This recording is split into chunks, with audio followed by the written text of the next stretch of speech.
Tanaya, is it fine? Yes, you can proceed. Okay, thank you.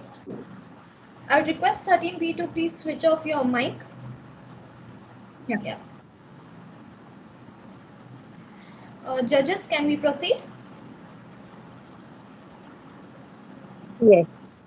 Yes. Thank you, ma'am. 8A, your time starts in 3, 2, 1, go.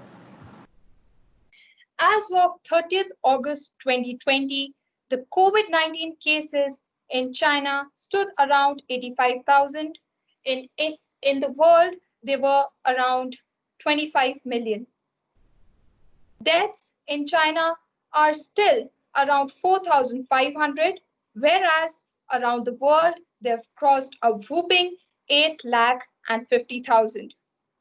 Quite an interesting statistics out there. Good afternoon. I am 8A and I am here to speak for the motion Expel the Dragon. The dragon had already expelled the entire world, and by expelling the dragon, we're actually reciprocating the statement. There's no doubt in the fact that China was the very first nation to encounter the cases of COVID-19, and yet it remained silent on it. There's a reason why Trump refers to it as the Chinese virus. Stay with me for a while. As the number of cases started increasing in China, the Chinese got scared and they stopped flights within the country. But it was allowed to travel outside the country. They could fly outside China. This is just like tossing an unbiased coin. Now, there's a question, quite a bit of a question.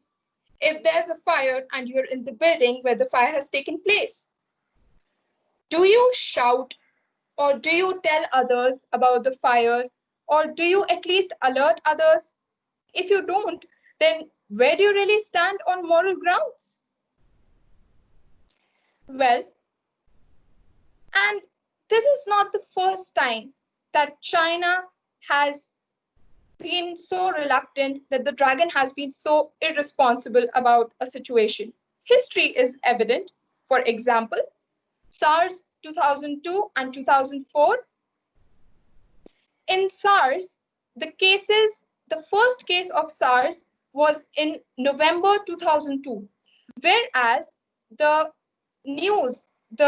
Central TV had reported the news in November 2003. Quite late, isn't it? Every year, China celebrates the Yulin Dog Meat Festival that results in slaughter of thousands of dogs, which are then eaten in restaurants in south of China. Theft of dogs is rife in Beijing, in cities, and in the countryside as well. They poison and they steal dogs, not only the pets, but the stray dogs as well. The new virus, the tick-borne virus, that has killed over 7 people and infected around 60 others. Where has this happened? While the world is struggling from the virus, thousands of people have been struggling, but there's a place in the world where people are frolicking on their boats and with no face masks inside, they are enjoying a music festival in the pool. Where's the place again? And who's the major supporter of terrorism? It's China, the dragon. The answer, the dragon. China had placed a technical hold on the United Nations when they were declaring Masood Azhar as a terrorist. When the UNSC Council was declaring Masood Azhar as a terrorist, China had put a hold on the whole criteria. In the present times, when the whole world is struggling from the virus, the Chinese have attacked on India, on the borders, and it is quite condemnable. It was decided at Malampuram that the year 2020 would mark as the 70th anniversary where Indian-Chinese diplomacy relations will be taken care of. There will be celebrations, but I don't see any celebrations happening. Do I even need to reiterate upon this fact? I guess I don't. China has also been very smart in sending all the garbage to other 2 countries minutes remaining. and keeping all of the cream with them. Well, that's at a whole new level. They have coned Pakistan by sharing the N95 masks, by telling them that they'll be sharing high quality masks, but then sending underwears in the name of N95 masks. I'm reminded of an old saying, tit for tat, by intellectuals, of course. When China has already expelled the entire world by using the products and services that are included only in their country, then why not expel them? Why is it being so impossible on our side to expel the giant dragon? Why is it being so tough to walk on their footprints? Is it in fact not true that after being stabbed in the back, it is the time to take the right decision? Well, if the above answers are in the affirmative, then ladies and gentlemen, expel. Expel the dragon is all what we need. Thank you. Thank you, 8A.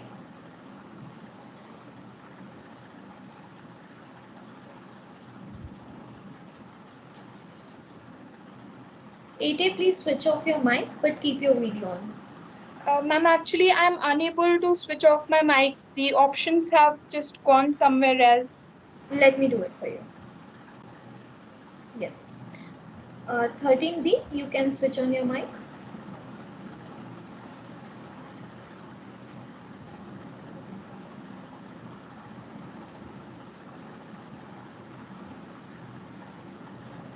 B.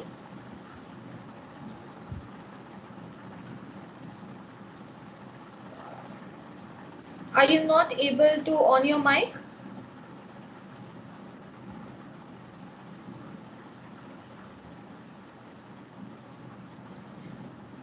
Atharva, are you in the meeting?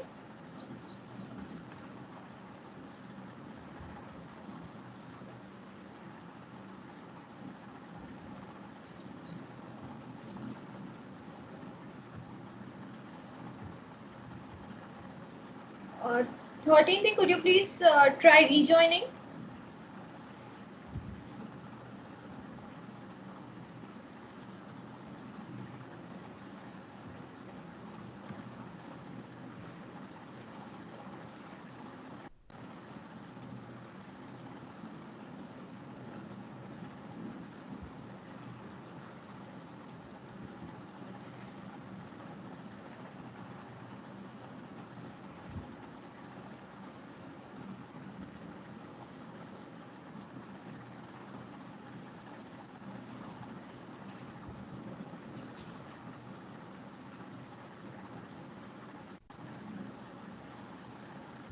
Hello. Yes, now you're audible. Yes. Okay. Good afternoon to one and all present here and the respected judges. So my topic for 1 minute, today's 13. presentation. Just a minute. Can you adjust your camera angle because we cannot see your face completely. Now, Just a minute. is it okay? Tanaya, is it okay? Yes, go ahead. Yes. 13B, your time starts in Hi. 3, 2, 1, go. So good afternoon one and all. My team code is 13B and the topic for the day is Expel the Dragon, and I'm speaking against the motion. So first thing first, I just wanted to say, if expel the dragon, first of all, what does expel means? Expel means forcefully moving out someone, And the dragon here sarcastically means China. So when it simply means ban China. So when I am speaking that I against the phrase, it means that I'm speaking against boycotting China. That doesn't really mean that I am an anti-patriotic, I am an anti-nationalist. First things first. Now coming to the point, when we say expel the dragon, question mark, it means that boycott China, question mark. So I want to really ask, is India self-sufficient? Question mark. Are we ready to ban the dragon, that is China? Question mark. Is banning the only solution, or are there alternatives for it? Is the development of India at stake? And the next point is, are we giving a second thought to it before saying Hindi Chini bye bye to Hindi Chini bye bye? Are we making it an issue of patriotism or discussion? So I want to justify my side by first saying that the first issue that comes before everyone, that is the government, is the trade volume of India and China. If all my fellow mates who have spoken against this phrase boycott China have already mentioned the figures. That is, if China exports to India is just 2% and India exports to China is at 8%. One of my fellow friends said that it is not going to make a bigger change if we stop buying the products from China. This thing has to be looked upon practically. China is going to face no harm. Even if it is facing harm, we have to even see what kind of harm is India facing. Every country is known for its own products. China is known for production because they are the technological giants. They are manufacturing giants. Even now, if you go and Google it or find out anywhere, in technology wise, China stands number 2. Manufacturing wise, China stands number 1. Every country is famous for its own thing. India is famous for its agriculture, for its mining and all other activities. So also one more question I just wanted to answer is about self-sufficient. No, India is not self-sufficient, and I have no shame in saying that. Why? If actually there is no country in this world who is self-sufficient. If the countries would have been self-sufficient, there would have been no question arising for trade. In this globalized economy, we can't say that every country has to be self-sufficient. Yes, it has to be to some extent, just because India is mostly relying on so much of exports from India. I'll just share you a small joke with you, which I have found somewhere. It was like one Indian person said that we are boycotting Chinese products. He told this joke to his friend. His friend from China said, wait one thing, even I'll go around my room and even I will ban Indian products. Surprisingly, the Chinese people don't really find Indian products in their home or anywhere in and around. If practically I take an example, wherever I'm sitting or whatever things I have in and around me, it is so hard to say what is not from China. Are you getting my point? So that is the main thing. Now, second point is why Chinese products are so favorite of India. So even if now I keep two alternatives in front of you, one amounting rupees 10,000 and the amount other product, for example, take a TV. If I keep a TV of rupees 10,000 for you, same quality, same price and everything, and the other one is for 20,000. Like the 10,000 TV that is MI is marketed by China, and the other one is manufactured in India for 20,000. What will you choose? You will definitely go for 10,000. If I give an alternative to a child or a teenage who is just collecting his pocket money to buy a cell phone, what will he prefer? He will prefer a cheaper alternative, something which amounts to rupees 15,000, because 20,000 spending is not his capacity. So India is a price sensitive market, and that is where China is playing with us. So basically why China is sending to us is their cost of production is really low. Why? Because they have labor market. They follow the concept of economies of scale. One of my friends just explained the concept of economies of scale. Now, how does that go? Is the bigger is always cheaper. So the more you produce, the low the price will be. That is not in the case of India. India is still struggling with technology. India is still struggling with labor. Even though we are saying that yes, we are into Skill India program, startup program, but no, the development can't be overnight. We are working on it. So that is the reason you can't ban Chinese products over the night. So coming next to is there any kind of alternative when talking about the physical goods? Alternatives are a lot of them told that yes, we can increase the import duty. So what will happen is if a Chinese product is of rupees 10 and Indian product is of rupees 50. Last 2 minutes. Okay. So one of my friends said that he just called that someone who will be speaking about this topic will be an anti-national and will be unacceptable. No, my friend, reality check has to be done. If I'm speaking about reality, it has to be put forth. Second is India, Maharashtra government, in response to this Ladakh, whatever happened in the LAC, they cancelled 3 giant projects of Chinese companies just because the soldiers were martyred. I honestly respect the soldiers and their families. But the question is, why did you first give those projects to China? It's because of cost of production, because of labor, because of technology. You can't even imagine the job opportunities that were going to come through those Chinese companies to India. And finally, I would like to conclude is this decision that also when we talk about ban of Chinese apps, all of this decision was taken into an emotional context. We have to actually logically see about that. Even if we are now the alternative for PUBG, if you have banned PUBG, is again Free Fire. Free Fire is again the company Tencent has 10% of share in PUBG, and again the same company Tencent has 25% of share in Free Fire game. So alternatives are there in the market. If you say there is nothing going to happen to China, but again the alternatives are not for made in India. They are again going for some other countries. So the made in India is also lacking. I would just like to conclude that you just can't ban the Chinese products overnight, because we trade on a very huge volume. So when we are trading on a huge volume, it is not easy to do all these things overnight.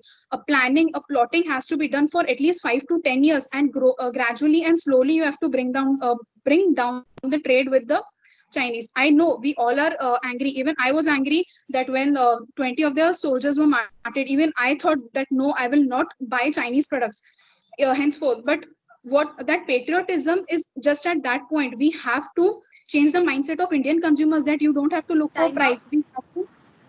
Okay, thank you. Thank you, 13B. Thank you, 8A. You can switch off your video.